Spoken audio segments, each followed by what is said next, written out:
First off, rest in peace, neighborhood nip. I ain't crip, but I'm on that neighborhood shoot. Building business, it's that black owned. If you hustle, better hustle till your pack gone. If you work, better work till your back hurt. And if you rap, make it better than your last verse. Yeah, more lyrics.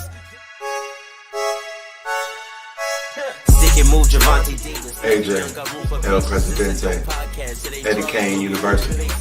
Hill gon' heal, regardless. You, Buchanan, Bethel High School, by way of 3-Man Weave, LLC. Michelle, producer, based over here. You can catch this wave from the Marlins to the Mariners. Doing things you can't believe. It's the 3-Man Weave. What up? We come at you with topics, and you cannot stop it.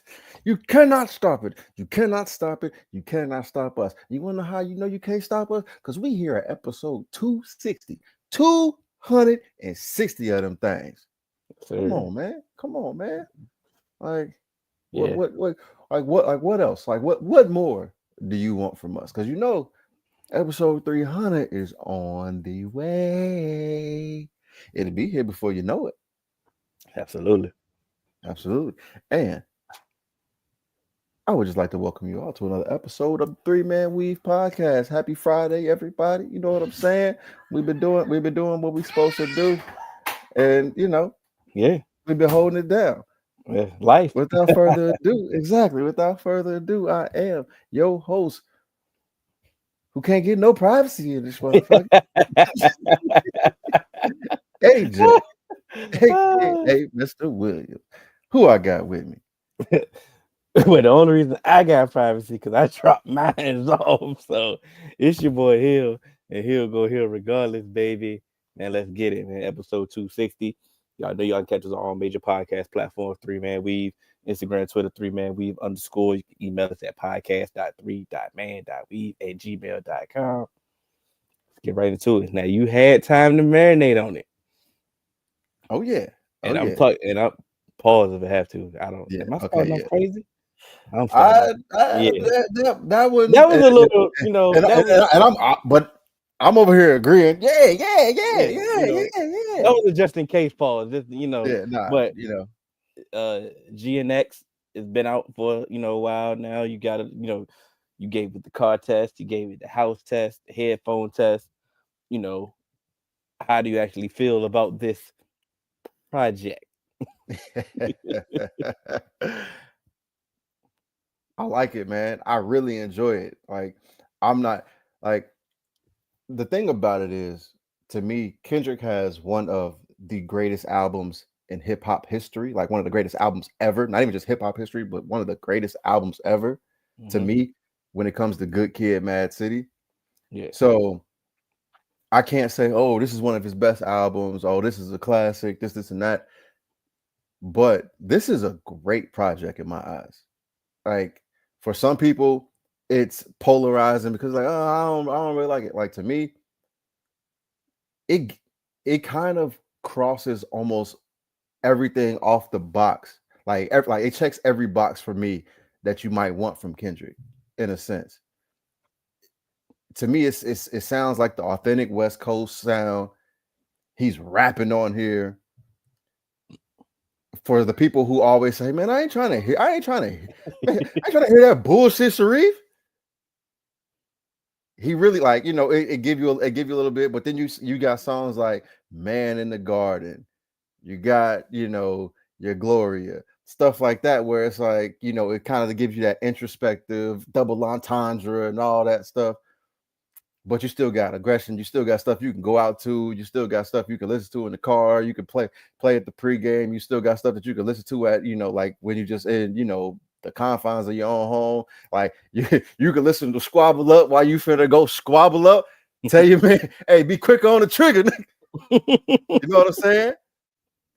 So it's like, to me, it's a very cohesive project. I like it from start to finish.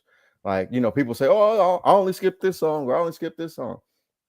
I haven't skipped anything yet. And I was about to post my end of year Apple Music wrap up, and Kendrick is already at number 5. Mm-hmm. And you know how much music I listen to.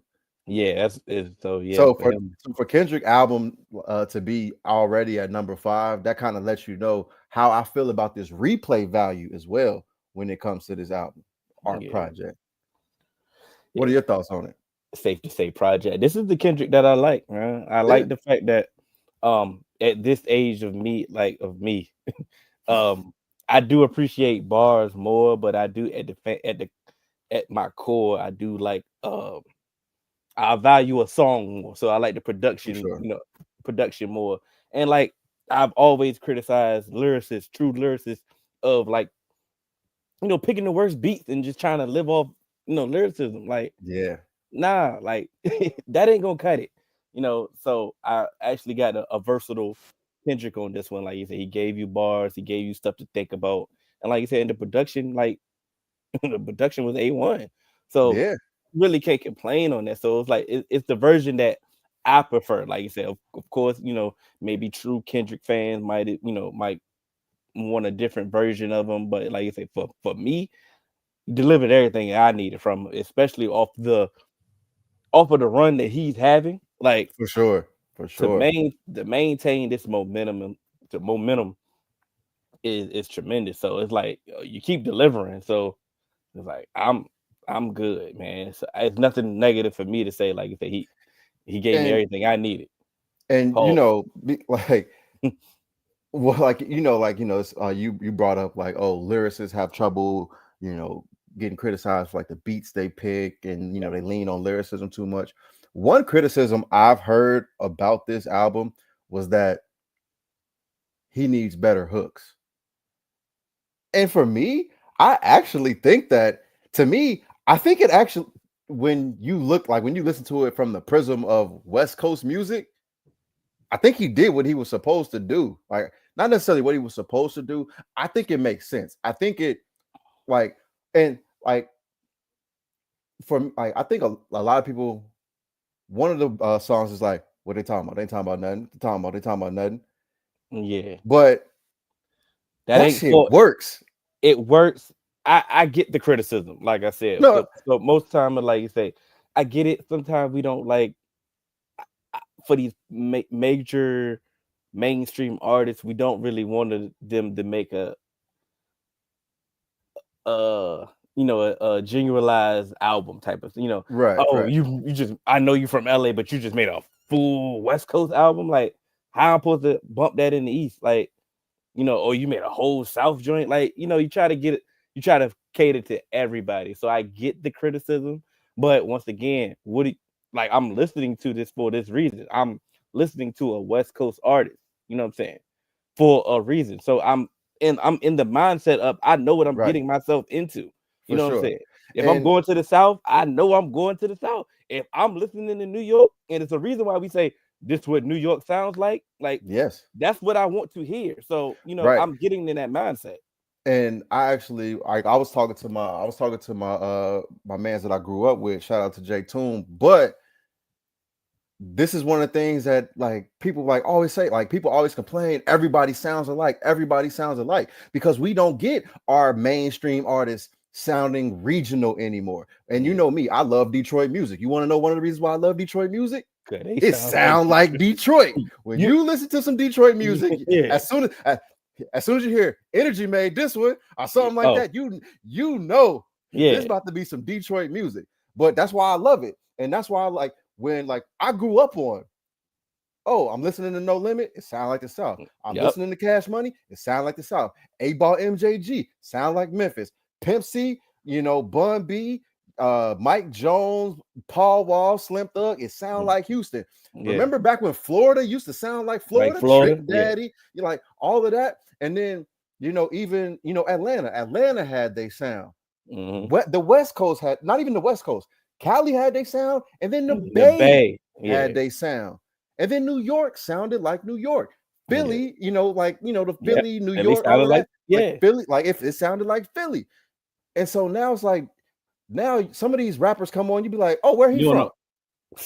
You be Oh, like, and what he from? I didn't Where? mean to leave Chicago out. Chicago sound like Yeah, Chicago. But like now some of these dudes come out like New York dudes sounding like Atlanta dudes. I'm like, what? yeah, Like, yeah. what is this? Everybody sound like, And so to me, that's what like to me, it almost kind of brings back the I'm what the culture feeling type thing, where it's like It's I can refreshing. make this regionalized ass album Mm-hmm. and make it hit. Because again, not like us, that's kind of like a bay feel, a Bay Area feel.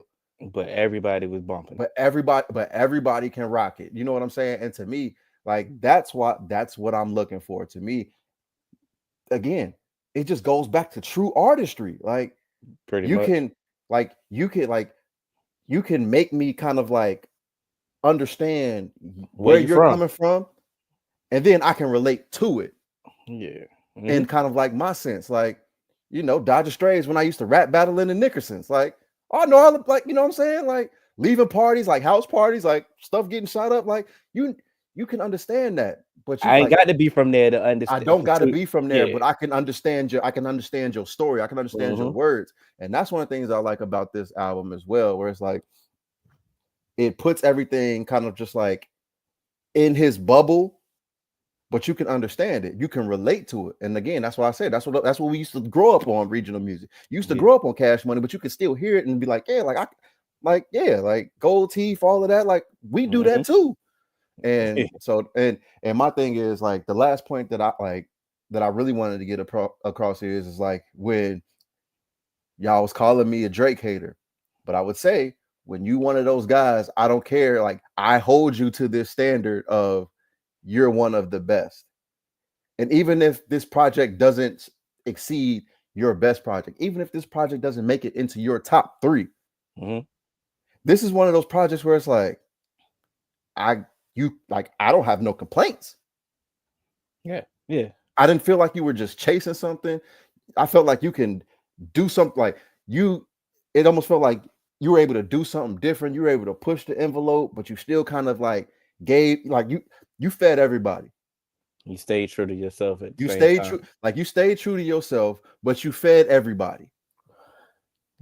And that's what I like about this. Speaking of Drake, he caused a bit of controversy because he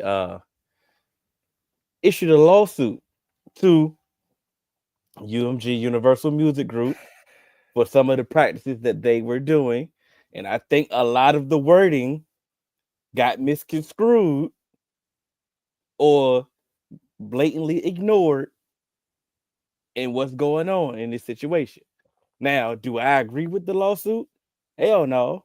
You know what I'm saying? But as I listened to some of the details of why he feels this way or why he's doing this and the risk that he's taking, I do understand from his perspective what he's doing.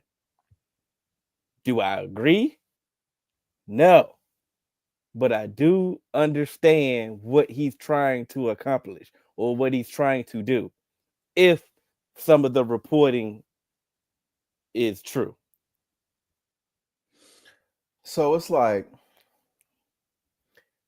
you know how like we talk about like, oh, when a player get traded and then all of a sudden, or like when a player is like on the trade block because the contract is coming up, and then all of a sudden all these bad things start coming out about them and stuff like that. And we'd be like, if this was the case, why didn't this happen sooner? Like, why all of a sudden you doing it now?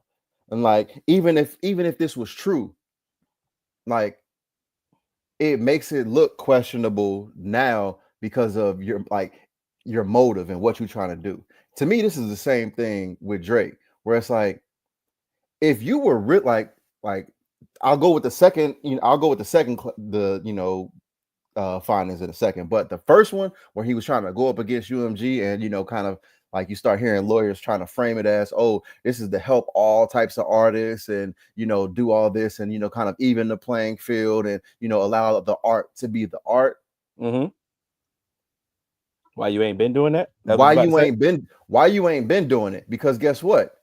You were benefiting from it. So were you like, and another reason why a lot of people are saying a lot of them artists turn their back on Drake is because he was doing it and holding it against them. He was like kind of just like flexing on them. I'm big dog around here, and y'all peasants, y'all need me type thing.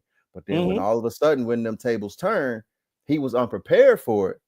And now he's like, but to me, it's like when you were at your peak, where was this fight, to be, oh, Mr. Aubrey Everyman, and you trying to, elevate and stuff like that. So to me, it's like you got your ass kicked, and now you want to, kind of try and help out the little guy. I don't like. To me, you don't get no respect points from me right now for trying and frame it as you trying to help the little guy. And to me, the reason why you don't get those respect points for real now is because that second lawsuit came and it was directed towards the defamation stuff and what Kendrick was saying. Because again, like, it's like, if you were doing this to really help and be like, hey, I'm the hit maker, but everybody, let's eat. Then this should, like, you should have been able to foresee this and say, nah, I don't want to sign this big deal. I want to, kind of go, on my own, and I want to do a distribution deal or something like that. And, I keep this amount of my splits, I, work on my, tour dates and this and that, all of that. Because you're big enough. You're one of those artists that's big enough to be independent, and you can kind of push that fight and, help everybody figure out what the hell a stream is, because we still don't know. But now it's like, again, when things get turned on you and go against you, now you want to fight. The defamation part, I'm definitely not going to try to defend that at all, because you ain't got to, like, come on, bro. Like, to me, you ain't got a leg to stand on. You ain't got a leg to stand. You started it. Like, what I'm saying? You took it left, and he went lefter. You know what I'm saying? But he told you, if you take it there, I'm taking it further. You know what I'm saying? You were warned. So to me, if I don't know how this works in the court of law, but to me, if I'm a judge, hey, you were warned. Yes. He gave you a warning. So, and you did this. You said he beats his wife and them kids wasn't his. I bet. And so he said, hey, what's somebody say? You go low, I go to hell. I go to hell. But before we move on, but the fact that, I mean, like, if let's look at from his perspective. If yes, he signed the deal, yes, he was benefiting from the deal, but if he's going on if he's up for negotiations, and they are doing this to lower his value, you mean to tell me that he doesn't have no right to have a problem with that? I mean, come on now, I get it. I'm not saying he does not have a right to have a problem with it. And that's all I'm saying. I get the fact that, yeah, he ain't care about nothing about the little man at all. He probably still don't care about the little man, but of course I got to try to frame it and try to PR this way into this. But at the end of the day, you trying to lower my value because of what? Because I have too much leverage. So you try to regain this. We've seen this before, and we've seen this with our teams. We can use this. Hey, Jamar Chase wanted more than Justin Jefferson, and they like, hey, look, bro, you ain't gave us a season like Justin Jefferson did ever. He said, all right, don't worry about it. You know what I'm saying? And what he do?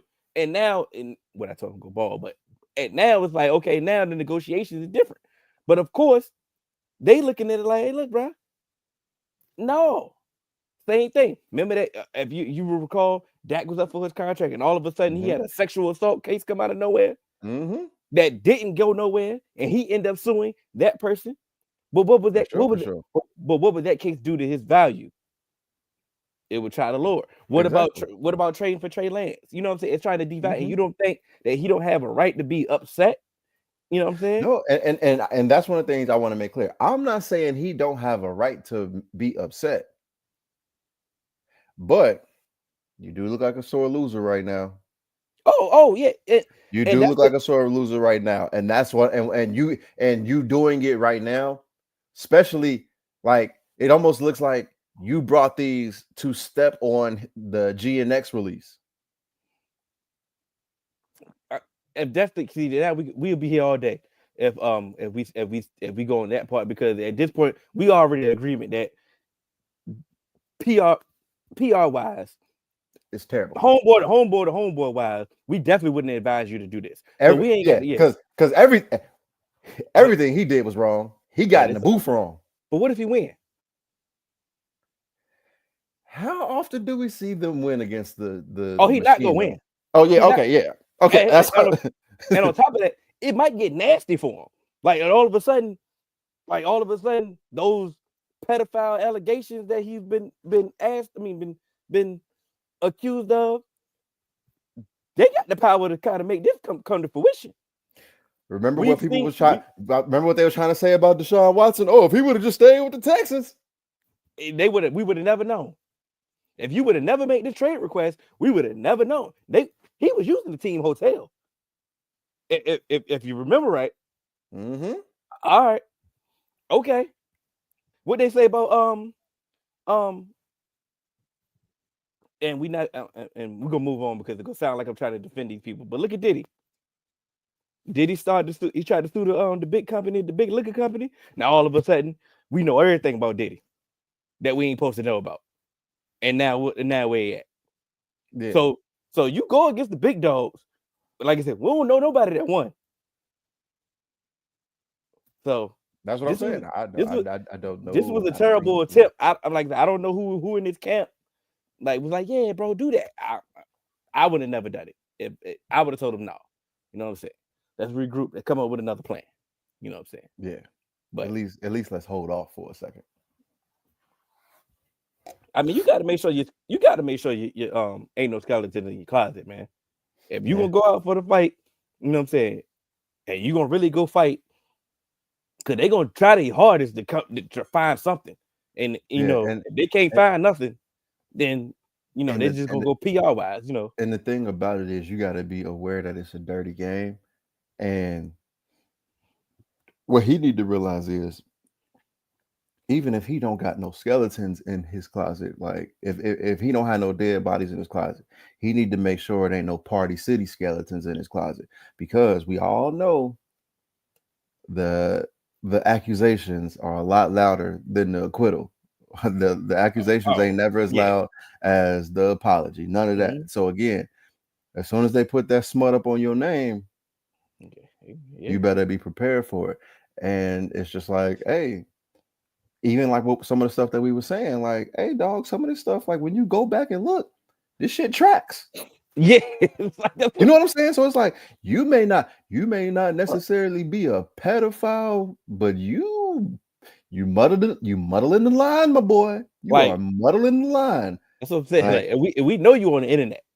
Exactly. We know you on the internet. So like you say, they pulled out the receipts already. Exactly. Like, bro, the I think it was like the 16, 17-year-old girl that came on stage with him, and he was talking about, I like the way your breasts feel on my chest. I don't know if I should be hey, dog. Yeah, that ain't good. The Millie Bobby Brown shit. You handled that very poorly. Nasty. Like, you know what I'm saying? So it's just he did a lot wrong, and like, getting it wrong, and like you said, he should have just relax, bro. It's okay, man. Man, college football playoff is see, I'm glad you ain't let me segue that. No. I don't know what you. Matter of fact, I don't know what you was about to say, and I'm glad. Speaking of teenagers that should be paid.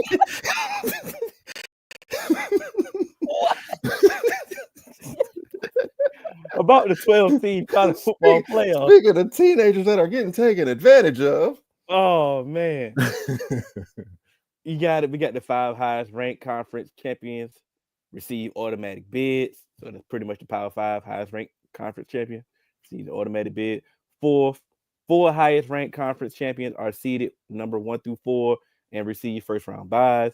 7 at-large teams determined by the remaining highest ranked teams, seeds 5 through 8, host first round games. So a brief overview for the college football playoff. Got the projected bracket right here. If you see it, you following us along, you can see it on the screen right here. got the top 25, and I seen you had a back and forth going on during the in the Facebook group. Mm-hmm. Just wanted you kind of expound on your thoughts here, man. You know what's going on, my brother? Talk to me. All I want to know is what is the criteria? Because just how you kind of broke down, Say that again. what is the criteria? All right, go. What is the criteria? Because if we can have, sorry guys, sorry, if we can have this, if we can say, the 5 highest ranked conference champions receive automatic bids, blah blah blah blah blah. Mm-hmm.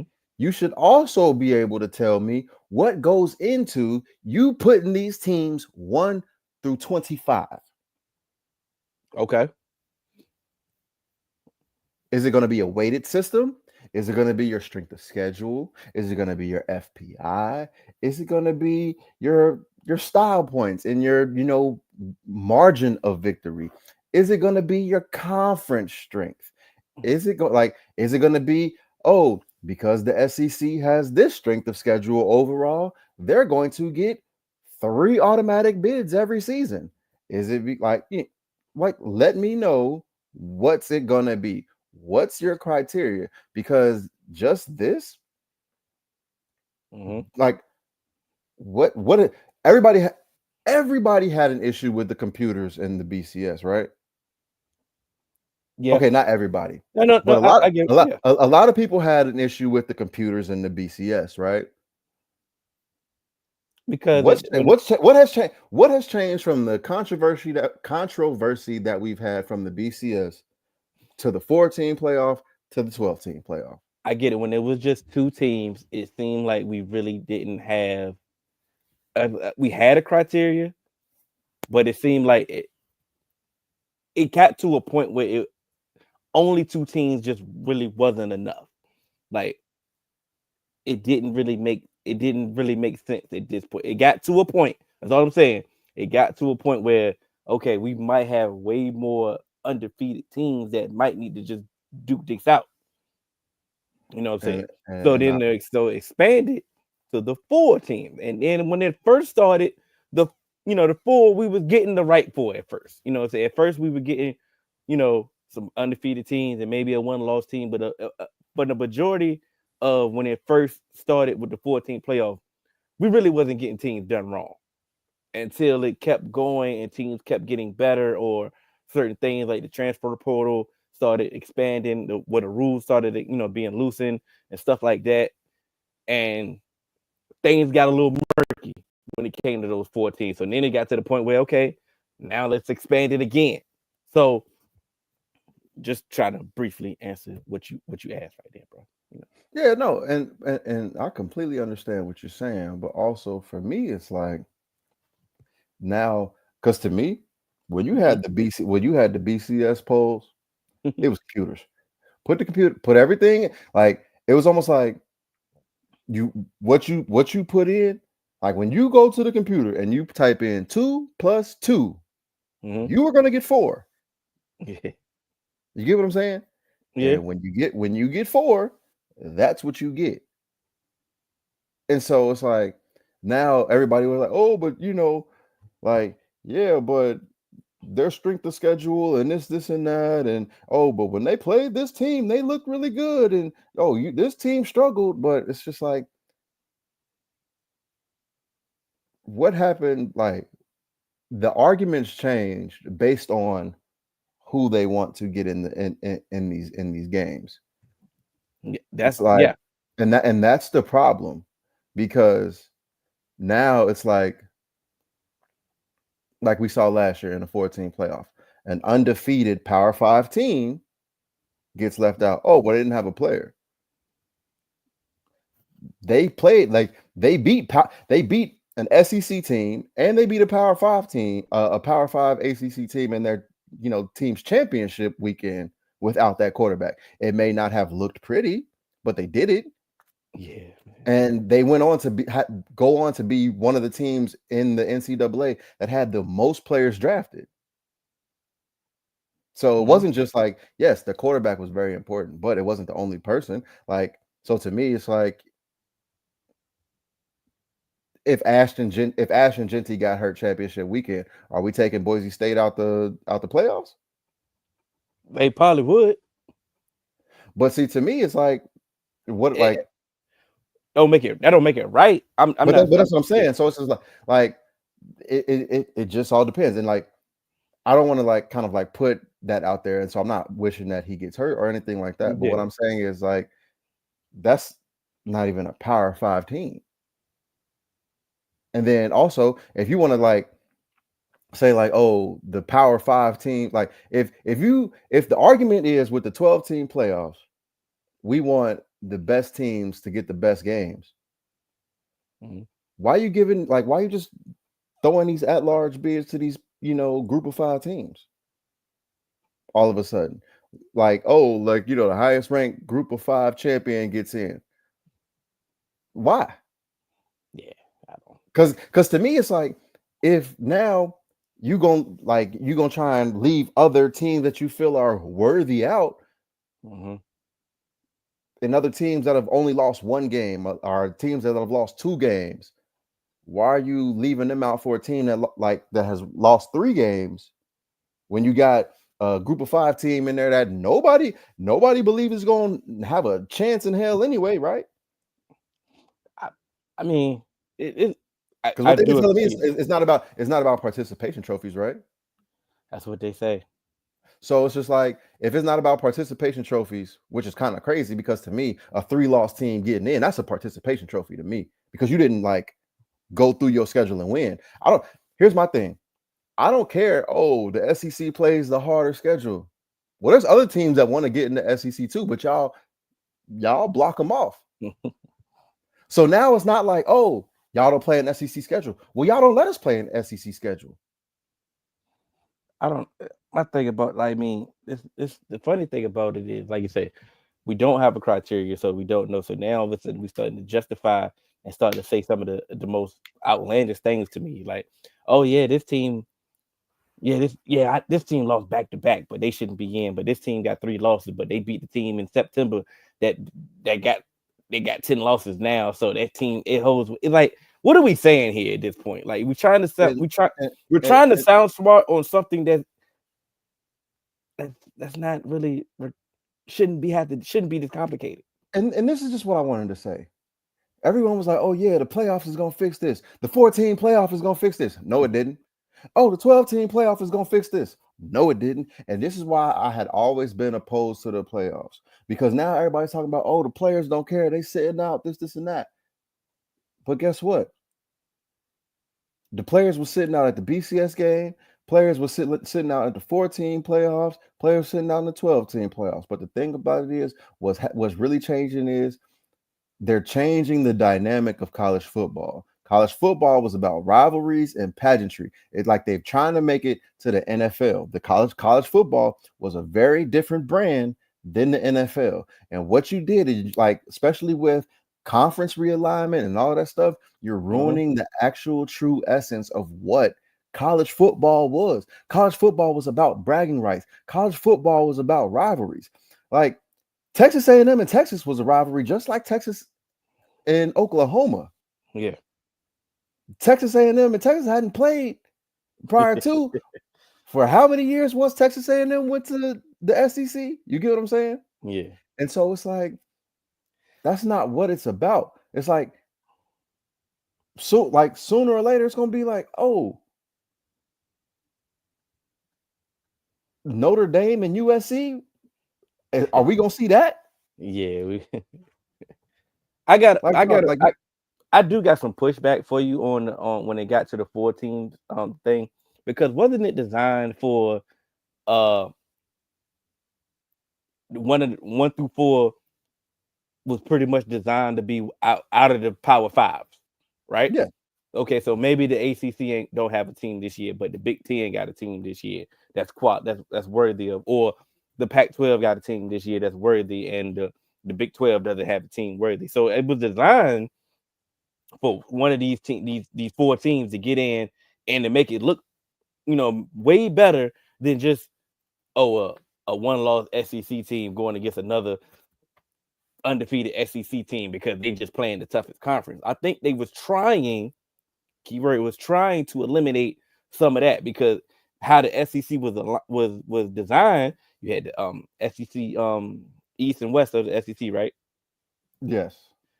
Those teams were supposed to meet it was supposed to be an undefeated team on that side, undefeated team on that side. They were supposed to meet in the SEC championship, boom, and they were supposed to decide who went to the championship. That's how it was supposed to be. Until we got that team to what that year that Bama lost twice and still got to the national championship. Mm-hmm. Like we started to get stuff like that. That's when it was designed for the change of like, okay, bro, we need to expand this. We need to fix this.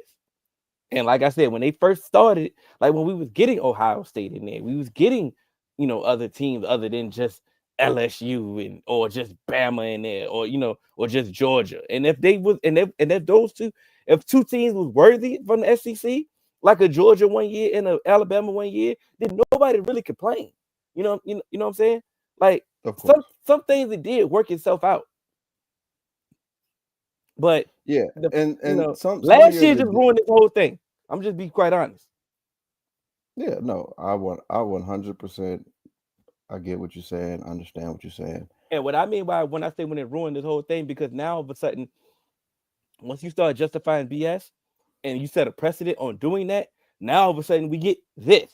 We get, oh yeah, Miami can't be in here now, but we can put a 3-loss Bama in here team because what? And then you start saying it out loud, and then it don't make no sense. And then the comparison to another team, and then it don't make no sense. But we keep spewing this more rhetoric because it's just college football. Like, come on now. That's why I'm just a scout, bro. Yeah, and again, to me, it's just like, hey, are we sure that this makes sense? That hey, a team lost 3 games, but you say, oh, yeah, but they lost to this team and they lost to this team. And that, like, to me, it's like, okay, cool. But they also lost to Vanderbilt, dog. Oh, but they beat this team. and my thing, and here's my thing. If we want to make it like the NFL, make it like the NFL. Because guess what? If the Kansas City Chiefs are 13-3, mm-hmm. and the San Diego Chargers are 12-5,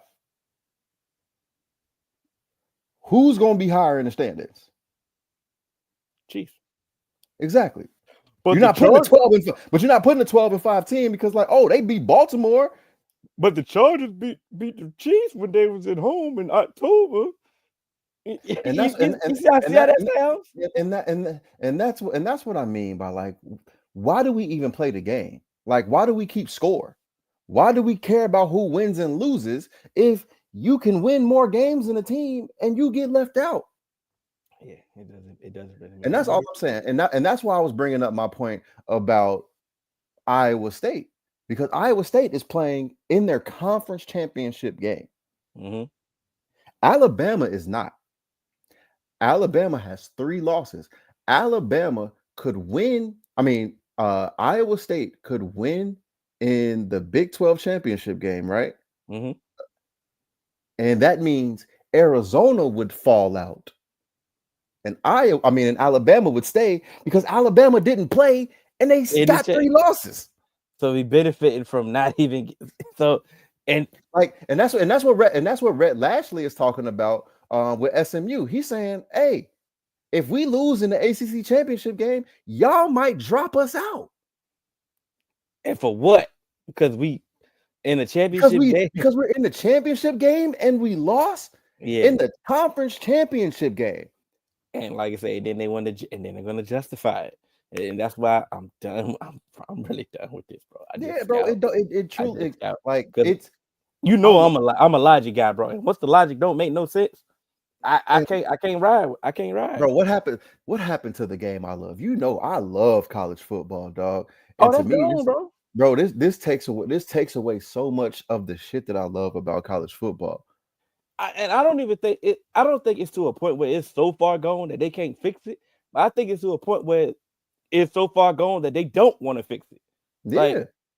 Like it's some things that they can. It's some things that they can get back and realign and refocus and get it back into. I truly The like. essence. I know we got to move on, and so Yeah. my last point is I truly miss when college football, like conferences, actually cared. Like I miss when Ohio State didn't make it to the national championship game, but guess what? They was about to play USC in the Rose Bowl, Mm-hmm. and you know, motherfuckers actually cared about the Rose Bowl. Yeah. When people actually cared about playing in the Sugar Bowl, when people Yeah. actually cared about playing in the Peach Bowl, the Cotton Bowl. But I think they can get to. I think they can get back to that point if they have Bro, if they could give us a criteria. This playoff. First off, they had time to get this right. They've been talking about it expanding to the 12-team playoff. This ain't just this year. They've been talking about this. They knew this was coming. They could have had a set criteria and got this right. You feel what I'm saying? And we don't have to deal with this. Like I said, if you didn't want SMU in here, let them know from the jump. Let SMU know what they had to do from the jump to be solidified. So if SMU they got to play better teams, okay, make sure that they start scheduling better teams. You know, this is what you got to do. But we don't know. We don't know. And then and then on top of that, if you Bama, you just got to just beat Bama. That's come on, bro. That's just nasty. Bro, 3 losses. You like, come on, man. 3 And losses. And this I got and this ain't no shade. I got Dane. He made a post and said, I mean, I think Bama can play with anybody. And I wanted it. I'm like, bro, based off what? Because here's my thing. If Bama can play with anybody, why did you lose to Vanderbilt? Why you got 3 losses? You have 3 losses. 3 losses. You feel me? And it's just like yeah, I get it. It's Bama, Bama, yeah, roll tide, get it. But if they were deserving, I wouldn't be mad at nothing. But like, make it make sense. This ain't their year. And it's okay. And it's okay. It's okay. And it's okay. It's okay. It's okay. Yeah, it's okay. Like it's okay for it to not be your year. You know, it's okay for it to be your year this year. SMU. Bro, you just lost the greatest college football coach of all time, dog. It's okay. It's okay. Did we expect you to just go undefeated? Damn. All right, man. Trevor Lawrence is out for the year. Boy, you got that is a football school. You need to clarify. Dane says, nah, I was talking about college basketball, Alabama, because they beat North Carolina the other day. All right, hey, brother. Better throw an emoji on that. you gotta clarify that. They are a football school. Then I apologize, dear, my brother. I didn't mean to say, you caught a stray. It ain't like you said, hey, Gonzaga can hang with anybody. Like, hey, you got to clarify. You got to clarify. Man. Shout out to Dane, man. All right, man. Trevor Lawrence. That collar is thick as hell on that shirt, boy. What kind of shirt is that? Let's stall him out. They look like a neck brace. Oh man. He out for the year. He was having a terrible year too. But I mean, nobody cared about that. I was gonna see something too, but he's out for the season based off a concussion that he has. Shoulder surgery. And shoulder surgery. I mean, of course, it's definitely time to get that. Might as well get it based off how your season going. He took a hit. With a late hit. I was just sipping on some scissor. Don't disrespect. I ain't disrespecting. Me disrespecting. There we go. But nah, yeah. It's controversy. It was a late hit called the massive brawl between both teams. Of course, you got to defend your guy, and then you got to defend your guy. So everybody got to fighting, but it caused some dialogue between, once again, what do defenders have to do at this point, and should they ban? Got people saying should they ban quarterback slides or what? So I just want to hear your take on that. Okay, what's going so on with this? first off, like this is gonna lead into my take. He posted on Instagram or whatever. If you want me to be the villain, then okay, I'm here now, or whatever the fuck he said. That's corny, dog. Ain't nobody making you a villain. Like, to me, nobody's making you a villain. This is the NFL that you're playing in, unfortunately, and it's just like we all know that defenders are already at a disadvantage, and that's just that's the game we play. But again, to me, the way he hit him, right, right in, forearm to the head and all of that. If he didn't slide, where was that hit going? Yeah. So to me, it's like, I understand, at full speed it looks bang bang, but even if like he didn't slide and you was just trying to chop him, there are things that you would do normally on a normal tackle that you wouldn't have done in that position. Like, I sent you that picture of dude knocking Cam Newton the hell out, and it's just like, what would you have been hitting if Cam Newton didn't slide? What were you aiming at, kind of thing? And it's the same thing about this. It's just like, and we see it all the time. It's like, yo, like, dudes jump and they hit the quarterback while he's sliding. It's just like, hey man, like, unfortunately, no, you just can't do it. Unfortunately, like, the rules are the rules. Sometimes you don't feel like it's right, but hey dog, it's the rules. And now, like, you're missing 3 paychecks, but it's like there has to be an understanding as well. Like, people talked about, oh, but look what Patrick Mahomes does and stuff like that. Yeah. And so it's just like, there has to be something on the other end that allows it. Like that time Patrick Mahomes faked like he was running to the sideline and stuff like that.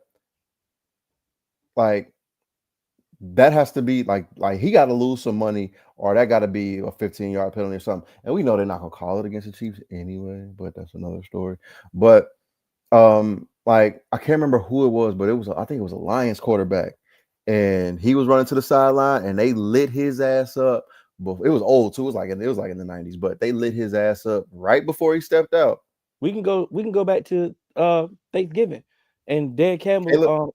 Caleb, yeah. And Amara on his podcast, he said, hey, look, Caleb like to get to the sideline and like try to tiptoe like he going out and try to fake right in. He like, look, we ain't going for none of that. He get to the sideline, rock him. You know what I'm saying? And when he got to the sideline, and when Jack Campbell rocked him, everybody was looking like, hey, bro, that's a flag. He like, nah, we already told you. Stop playing. Yeah. But these fake slides, first off, the late hit, like you say, it was a late hit, and I seen it when he did it, when I watched it live. I'm like, hey, look, won't none of that about, defending the team, defending him. I mean, like I say, he did slide late, but at the end of the day, you didn't even try. Like, to try to slide up, you didn't roll over. Like, because here's my thing: you put the forearm, like, and so, like, my thing is, if you like kind of like, like you could still kind of just be like, that's like, he slid late, but it was just like, hey dog, you like damn near like crowning your helmet and forearm to his head and chest. Like, you still could have like not gone that hard. You couldn't like you didn't have to use that force. And so to me, it's like, hey, I understand you in the heat of the moment, but it's just a part of it. It's just the same way, hey, you can't grab a receiver when he gets past 5 yards. You just can't do it. You can't, like, and so, like, to me, and the Caleb thing is a little bit different than the Trevor Lawrence thing, because it's just like, hey, like, that's a sideline thing. Like, even like with the it was one of them Teddy Bridges, Mahomes did this too though. He tiptoed on the sideline and act like he was going out, and but here's my thing. Clearly see the defender the fake sideline thing is a little bit different than the slides to me, and here's why. because here's why. The fake sideline, hey, if your feet don't hit that white part, lay that quarterback out. I'm already scared to hit the quarterback anyway. I get that. But to me, on the sideline thing, if the quarterback is known to fake, light their ass up, and you got to take that. But the slide thing is a little bit different. To me, you got to have a little bit more like restraint. Like if you're gonna hit them, like don't no forearm to the head, dog. It's a little bit different. Like the quarterbacks get protected. Like even like the sack rule where you can't like put your body weight on them. I hate that rule.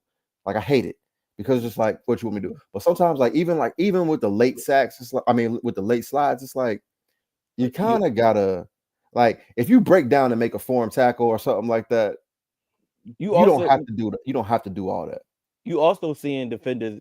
It is some defenders that's not using all their body weight. Yeah, you know, like they're actually learning what to do and how to do it. I think that lets me know it can be done. That lets me know it can be done. I think it was Grady Jarrett the other week, last week. I think he hit Herbert and he just held him like a bat. He held him up. Like when he hit him, he just held him up and made sure he didn't drop. You know what I'm saying? And Herbert like, thanks, big dog. You know what I'm saying? Yeah. But I ain't saying everybody got to do that.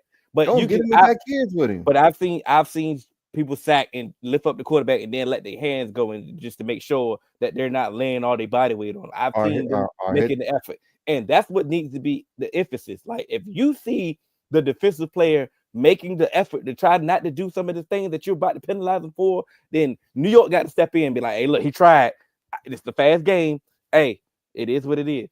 The fake slide, they got to at least take sliding out the equation then, if that's the case, because that's a strategy. Of course, I would use it if I'm a quarterback. I'm like, hey, yo, y'all barely can hit me anyway. Of course, I'm about to fake slide and try to get this first down.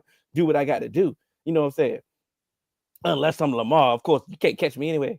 But it's things that they got to try to do it. And I think I'm glad that Tom Brady is the voice of, it's not the voice of this right now, but I think he is a big enough voice at this point and in the space that he's in right now. I think he has the capability to try to make some changes. And I get it, the Tom Brady rule. And hey, and he's the benefit of it, but I don't want my quarterback getting hit low either. For sure. But here's my thing also. The same thing what I said about the Drake point of like, hey, the timing. To me, with this Trevor Lawrence injury, the timing was wrong. You know when I really want to hear Tom Brady talk about, oh, they gotta, quarterbacks gotta do this and that. Mm-hmm. When Mahomes does the fake run out of bounds, that's when Tom Brady needs to come in and start talking about, oh, quarterbacks need to do this and that way, because when quarterbacks do this, they put not only themselves and in other quarterbacks in jeopardy, because now you don't do that. That's when I want to hear Tom Brady open his mouth and say, oh, quarterbacks need to do this. I'm gonna shoot him some bail. Because hey, no, somebody got to ask him. If you ask Tom, he gonna answer it. Cause I remember vividly last year that Gardner Minshew gets the Steelers and he threw that hospital ball and he threw it low and the defender hit him low and it was controversy of, he shouldn't have hit him at all and all of that. Tom made an effort to say, hey, look, don't throw them ball. He made it say the quarterbacks got to make sure that they are protecting their wide receivers. Stop throwing these hospital balls. He said this. You know what I'm saying? Mm-hmm. Now that was based off a question that was asked to him. You know what I'm saying? Now, I'm not saying that he's just scared to talk about Mahomes. No, ask him the question, and I believe that I believe that he'll answer it, because he's been adamant about letting the defenders be defenders. He's been adamant because you know what I'm saying, and people try to poo-poo what he's saying because we have a whole rule based off his injury, so they try to dismiss him. Like he don't have no validity in nothing that he's saying, but he didn't ask for that rule. You know what I'm saying? You didn't see him. He did cry for a lot of calls though.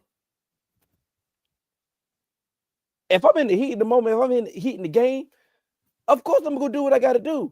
You know what I'm saying? You can't, bro. I ain't busting. So you want him to do like that commercial that we hate? I touched it, coach. I touched it. Give us Yeah. the ball. That's what you Yeah, wanted to do? yeah. Get out of here. Come on, dog. Don't try and be Mr. Tough Guy now that you in the booth. Nah, do that shit when you in. Do like Phillip Rivers and Andrew Luck used to do. Hey, good hit, man. Good hit. Nah, do that. Don't be crying for no calls. If this how you gonna act now, Touch the coach. it's easy to act. It's easy to act like, oh man, the quarterback's got to be tougher when you in the booth. And I'm not saying Tom Brady wasn't tough. I'm just saying. I get what you're saying. I just shot him a little bit of bail, man, because he definitely very vocal about, letting the defenders be defenders and don't throw hospital balls. Or what I'm saying, or like you said, he don't slide. He was advocating for a flag on Trevor on the damn cart. You know what I'm saying? You feel what I'm saying? So and also I ain't trying to hear the whole hey don't throw no hospital balls. I seen Gronk got a bad back for a reason. God damn it! I seen Tom Brady get Gronk lit up. Oh, and Wes Welker got a history. He got more concussions than Tua. He ain't acting like he perfect. I'm just saying, man. I'm just saying, stop telling motherfuckers what to do. They ain't shoot Cam or Ben no bell when they got punished, and that's true, man. It's Like it's the Shaq rule. It was the Shaq treatment. They was big as hell, but you had to hit them. You know what I'm saying? And it's unfortunate. Although I would like to say, hey, never mind. I ain't gonna bring my. Thank you. I'm not. Which under 500? Damn show ain't the Bengals. It's like, which 500?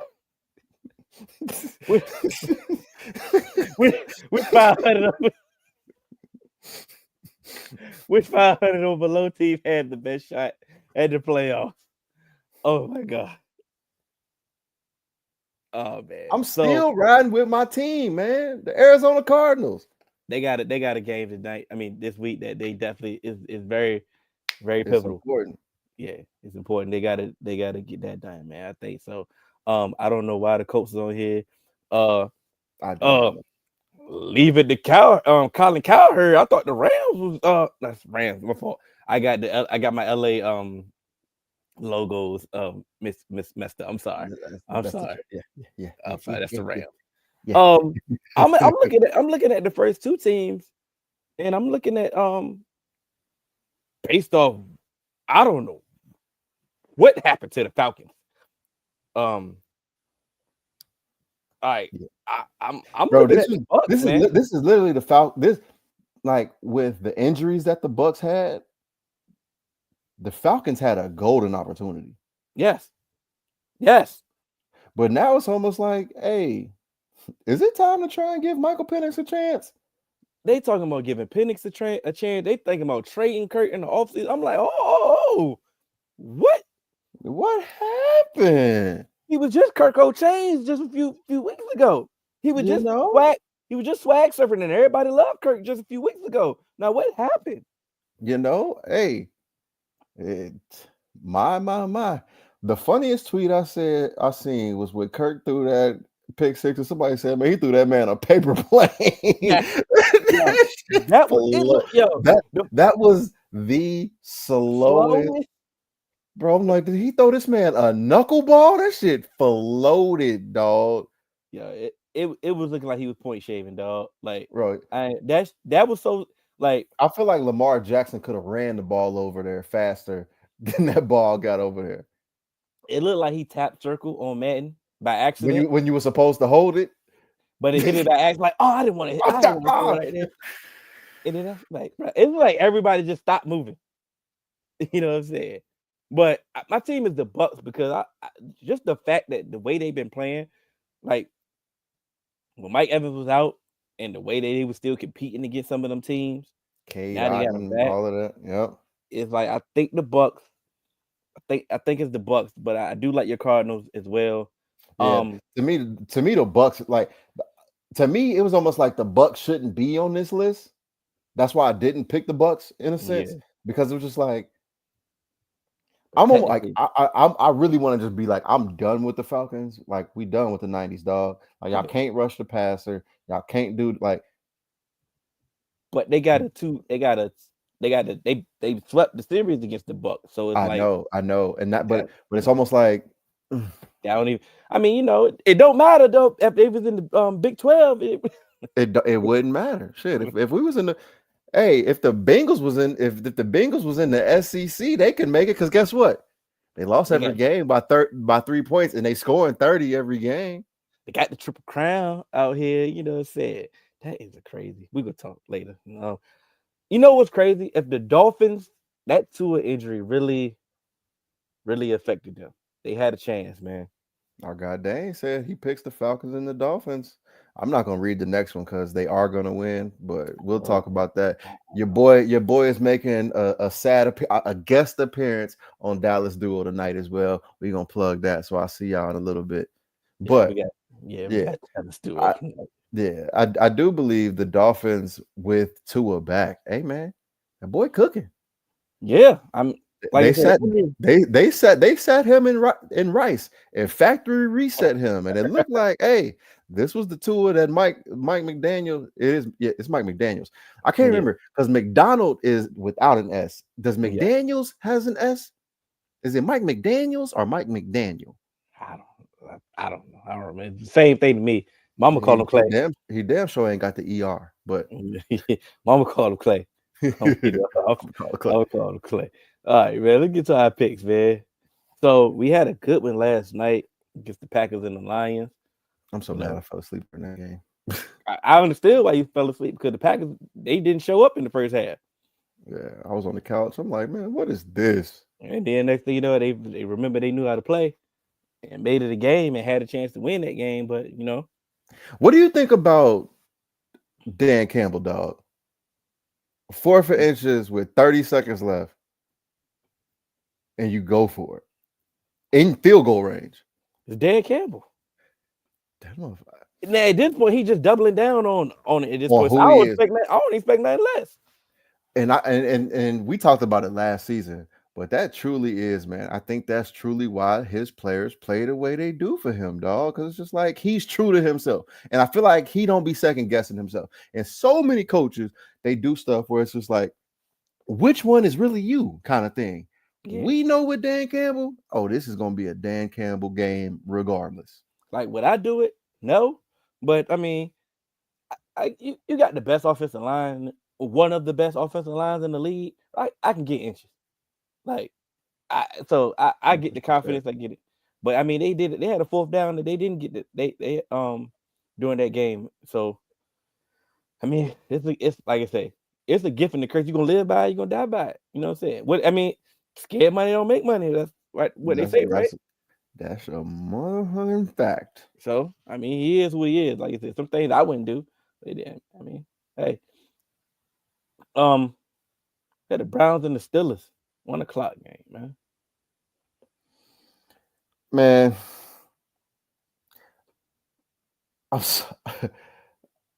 Jameis is the greatest thing that football never knew it needed, dog.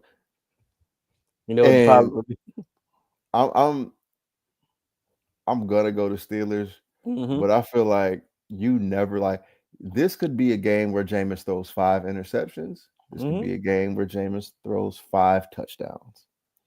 This is the thing. This is a 1 o'clock game. It's the 1 o'clock game. Yeah, bro, they about to lose. It's gonna be. I'm going with the Steelers, but Jameis it's like Jameis puts on a show. However the show is, when the lights is on. When the lights is on, when it's prime time, or it's the 4 o'clock slate. You know what I'm saying? They the only they the main game on at the time. That's the only time you show up. This 1 o'clock, they about to get their ass whipped. You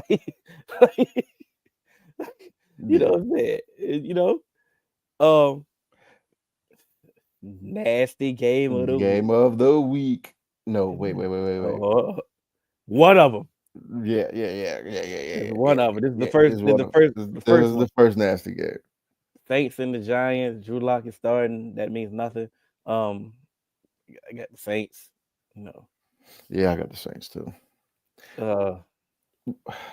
Hopefully Kamara can cook because he don't get the love he should, man. Yeah. Christian McCaffrey got all of his love. They should have split that. Yeah, but they pick and choose. It's not the worst game of the week, Dane. Trust me. It's not the worst game of the week. We're almost there. We're almost there, but we ain't there yet. We got All the right. Jets. We got the Jets and the Dolphins. One team is actually trying. One team is actually not. Like I said, if you watched that, you watched the Jets game last week. Like Aaron, like quit.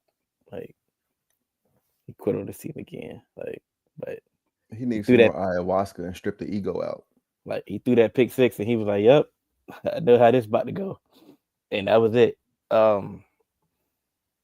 So I got the Dolphins. The Dolphins are really gonna try, and the Dolphins have a defense to definitely, Mm-hmm. yeah. So yeah. Yeah, I'm going with the Dolphins too, even though they look soft up in that cold weather. They're gonna Oh win yeah. this because But they the Jets is even softer. And guess what? They in South Beach, baby. yeah. I'm in Florida right now, and it was 70 degrees today. It was They in 20. South Beach, so it's probably like 80 something down there. Right, it was like 27 today in Maryland, bro. Like, yeah. Sheesh. Yeah, but a bundle up. Oh Shout out man. to Philly. Now this This is the nasty game game of of the the week. week.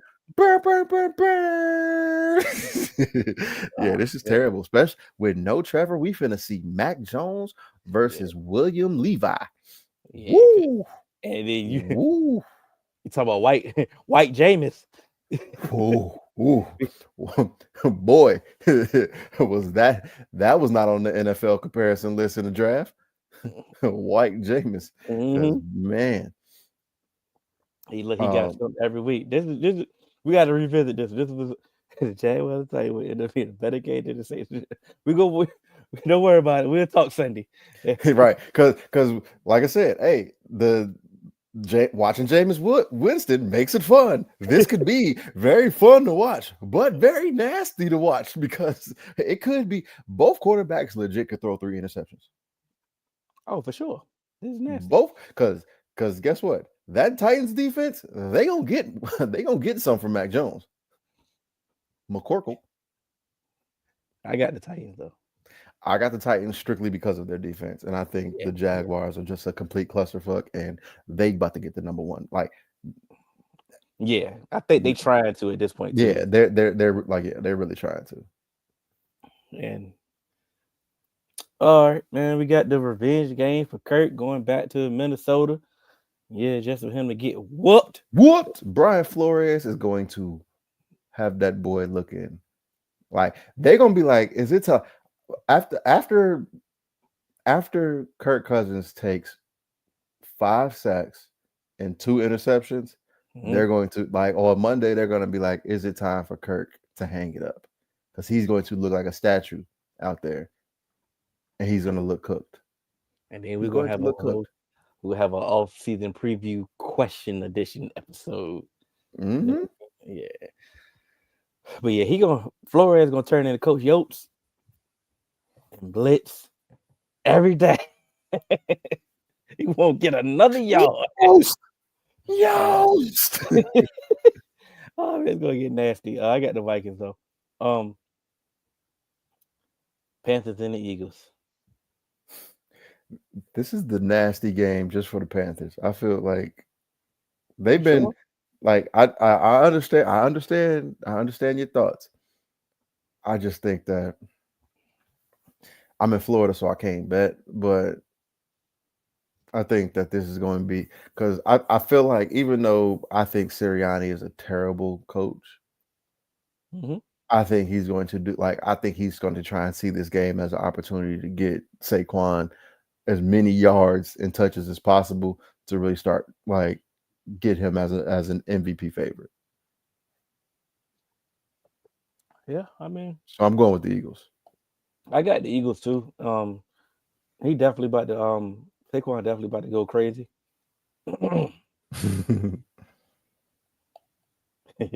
Yeah, that was nice for Rod Wave talking to Bryce. I just think this is not going to be a blowout like everybody think. I know that's not a tough prediction. You know what I'm saying? Yeah. But I'm halfway thinking whatever this spread is, I'm thinking the Panthers going to cover. Okay. Let it be hate. I can't, but I think the Eagles win by 2 touchdowns. Okay, we'll talk. Yeah, for sure. Raiders. Buccaneers. Yeah, Bucks. We don't need to talk about that. This is a good division game right here. 4 o'clock. Got the Seahawks and the Cardinals. I think it means way more for the Cardinals. But at the same time, that Mike McDonald defense is starting to figure out, like we alluded to. Just give it some time.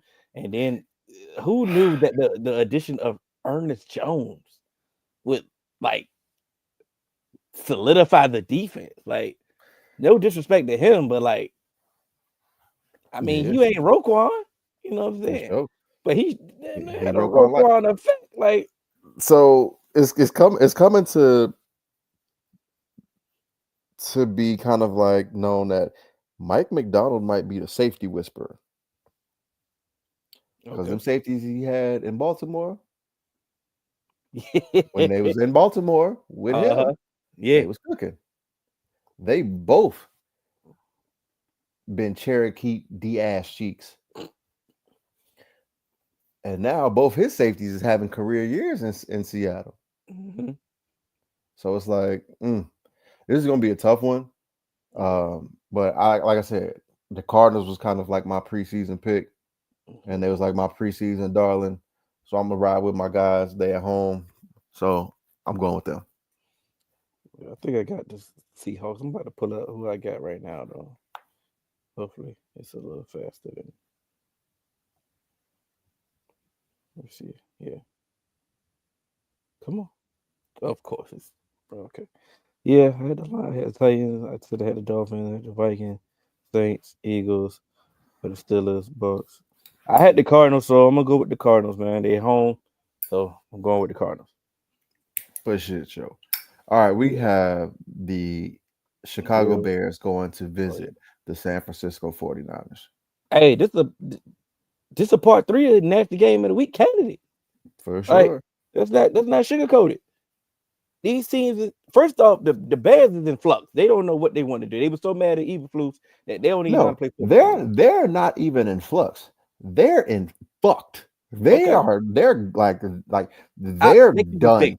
They can be fixed, bro. They can be fixed. I'm talking about strictly this season. They are done. They are cooked. Yeah, they are. Hey, take the thermometer out. Mm-hmm. Them motherfuckers is tender. They good and ready. Go ahead, let them rest for this 5 minutes. It's over. We'll see y'all next year. Who's gonna be your coach? Who's gonna be your coordinator? But it shouldn't have got to the point based off the talent that both of these teams have that we over here contemplating on really how this game gonna go. Because if the 49ers if they're gonna try, I think the 49ers should win. You know what I'm saying? And then on top of that, I'm thinking like, okay, are the Bears gonna try? You know what I'm saying? Then they just fresh off a bye week or they I feel like they lost in a dumbass way last week. Because remember on Thanksgiving. Yeah. So they're not on the bye. They coming off their Thanksgiving game and they lost off that. Yeah, and that's how they end up firing the dude. So they could be inspired. You know, and you know how that go. But they could just be in full tank mode, and I don't know which mode that the 49ers are in. Are they in tank mode? Or they still gonna try? Who knows? They got so many injuries that don't even matter. But at the end of the day, I still got the Bears. Hate. I know. I got the 49ers. Okay. Somebody gotta do it. Bills and the Rams. Going with the Bills. Yeah, I got the Bills too. Yeah. We got the Chargers. The Kansas City refs. I mean, Chiefs. I'm sorry. Yeah. I'm going with the Chargers. I understand. I just don't understand. I don't get it. I don't get it. I don't understand. I do not, will not, even with green eggs and ham. I picked the Chargers too. Yeah, I got the Chargers. I think they just playing better this time, and I think the Chiefs got to figure I don't know what the Chiefs do. Got the Monday night, got the Simpson Outcast episode coming on, man. You know what I'm saying? Got the Bengals coming to Dallas. I already know how these picks is gonna go. Yeah, you know I got the Bengals, and you got the You know I got the Cowboys. Yeah, you know, like I know for me for a fact that I have legitimate reasons why I got the Bengals. I do. I have legitimate reasons why I have the Cowboys. Are we gonna wait? Are we gonna wait for Dallas Duo, or we can give them a quick preview right here? We give them a quick preview. I'm not giving nobody a queef. Yeah, my fault. Yeah, please. But all like the quick preview that I will say is Micah Parsons and that defensive line against the Bengals offensive line. Oh, for sure. And we got questions about Jamar Chase. Who? Oh yeah, not real question. Not a real question. No, not real question. Okay, his health. Yeah, his that's health. it's not a real question. Okay, we have health concerns about Jamar Chase coming into this game. It's no concern. So it's like, to me, we on the road. Like, nah. The way Joe Burrow is playing, even though the fact that Micah will wreck this game, like you say, Micah will wreck this game. He's gonna have a feast. But at the same time, Trey Hendrickson is going to have a feast on our backup type tackle that hasn't played all season as well. So remember when? Never mind. I'll save that for Dallas. I'll save it for Dallas Duo. Okay. I just said the fact that we have Cooper Rush and y'all have Joe Burrow. We cannot. Y'all been scoring at the end of the day. How bad it's been? Y'all at least scored 35, 30. Let's say 30. Cooper Rush. I do not give a damn how bad y'all defense is. Cooper Rush led offense is not getting 30 points. Just that simple. I really want to put money that I bet you this be the game that we score 22 points.